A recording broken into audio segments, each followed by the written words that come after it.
Welcome in, everyone. Welcome, welcome, welcome. Thank you for joining me. My name is Lori, and I am a life coach who specializes in helping people sort through the stories that are holding them back from stepping into their authentic self. And every week, I give kind of like a chat of the week, and I've been focusing on our stories throughout this month. And today I'm broadcasting on Facebook and here on Instagram. And wherever you end up watching this video, thank you for being here. I appreciate you being here and spending this little bit of time with me. So today I want to talk to you about stories and ask you a really kind of provocative question. Are you one of those people that feels bad all the time?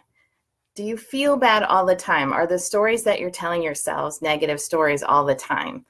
And I want to that's not the right word. I want to ask you this question that might kind of strike a nerve with you.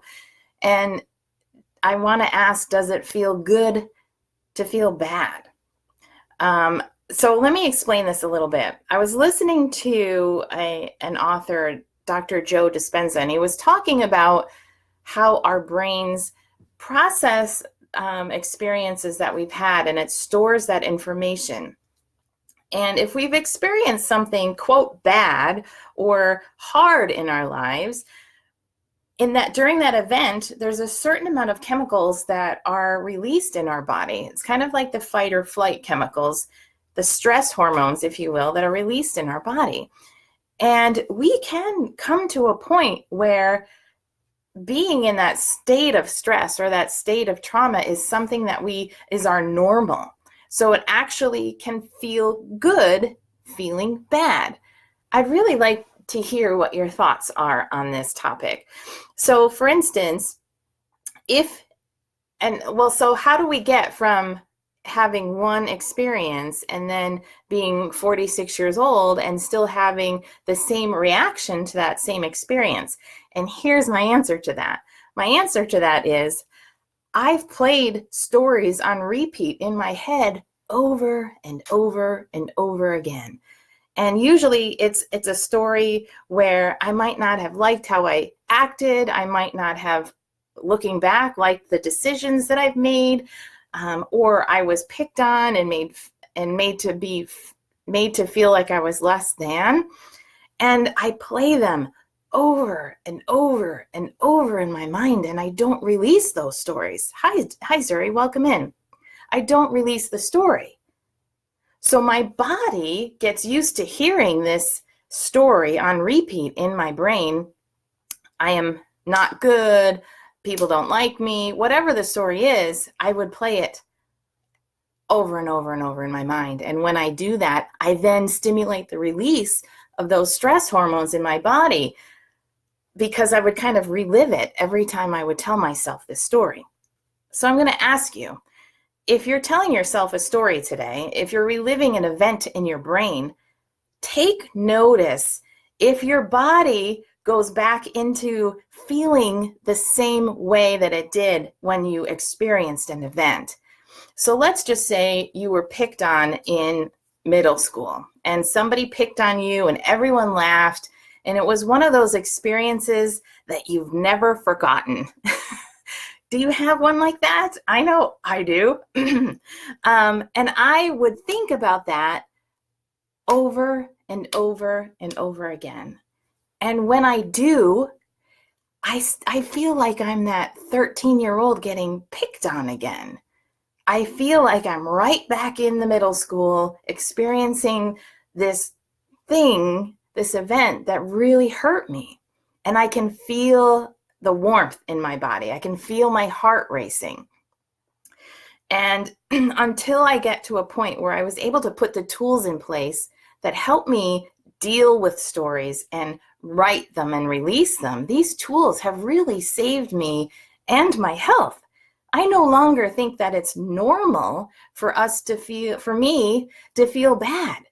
That was my normal. My normal was telling myself horrible stories all day long, every day. Remember when that happened? Remember that decision that you made? Remember you don't think those people like you? This is what I did.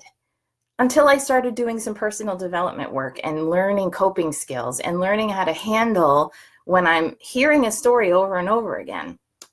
So my invitation, my question to you is, does it feel good to you to feel bad?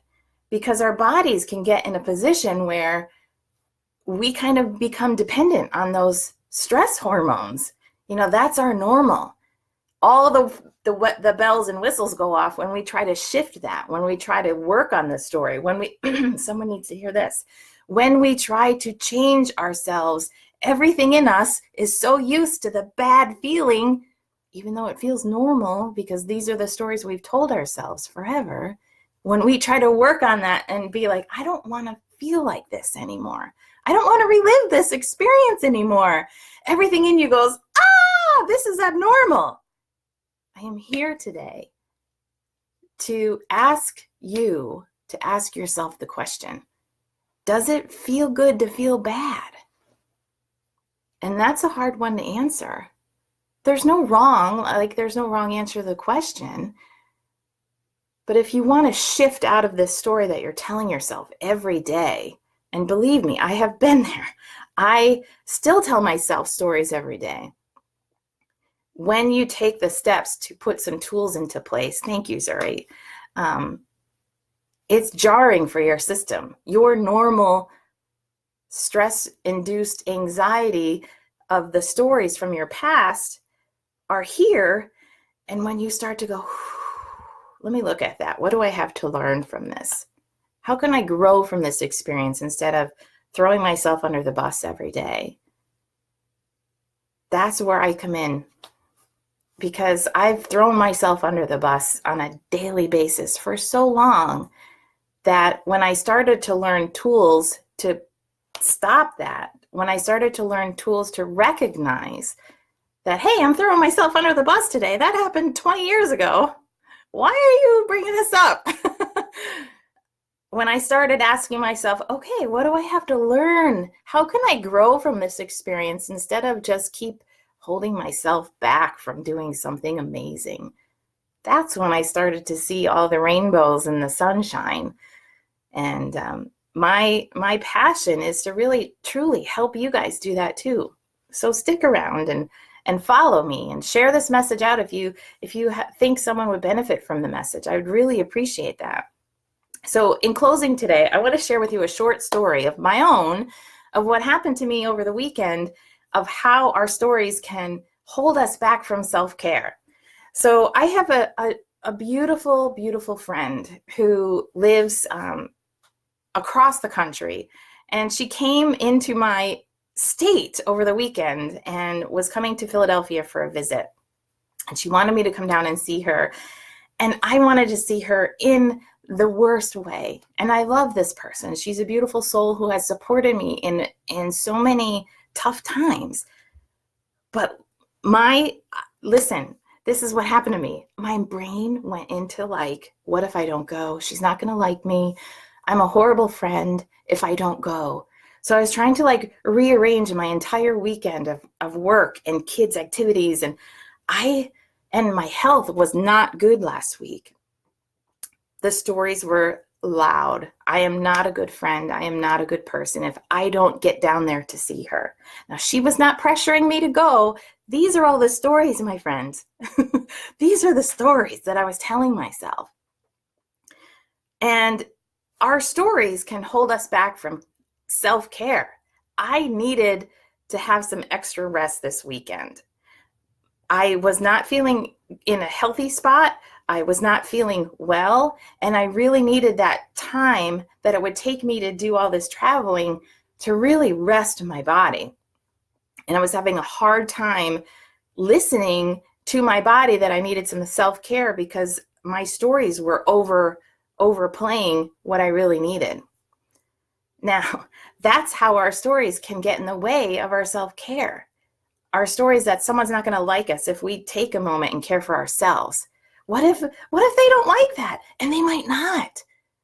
I texted my friend and I said, I'm really sorry. I am not rested well enough to make that trip. And she was loving and kind and understanding. But my stories were that I was bad. My story was that if I don't do this, I'm a horrible person. I now have the tools. I'm like, what is happening here? And I did what I thought was hard. I declined the invitation to go down and spend some time with her and her family. And that was really hard for me. But I was also proud of myself. Hi, Amy, welcome in. I was also proud of myself for taking some steps to care for myself, even though the stories were, wow, I am not a good friend because I'm not taking the time to go down and visit her. So pay attention to the stories that you're telling yourself and ask yourself a couple of questions. Is it feeling good to feel bad? And if you're joining late, check out the beginning of the broadcast. And then when you really need to do something and your body is screaming at you that you need some self-care, pause for a moment and listen to the stories. Are you saying yes? Or is it time for you to say, no, thank you? I really, really want to do this, but no, thank you. I need to take care of myself. So that's my lesson today, everybody. Thank you for being here. I appreciate you joining me wherever you're watching me. I feel like I'm stumbling over my words today. This is a very important talk. And if you have any questions or thoughts about it, please comment below. Share this video out. I appreciate all shares. That really helps other people hear my stories and hear the tools that I use and put in place so other people can benefit from them. And if you're new to me, follow me. I have a free Facebook group where I'm in there every day. It's called Life with Purpose, and there's links everywhere, no matter where you're watching this video. So again, our stories can really have an effect on whether we take care of ourselves, and it can have effect on our overall health, especially if you're living in that bad normal of recirculating all the stories in your head of something that's happened to you in your life. It just brings up all the hormones, and then our body's like, oh, this is the normal. We need these anxious hormones, these stress hormones to run. You don't. And I thank you, Zuri. I appreciate that. I'd really love to help you shift through those stories. So have a wonderful day. Thank you for being here with me, and I'll talk to you guys soon. Bye. Bye, everyone.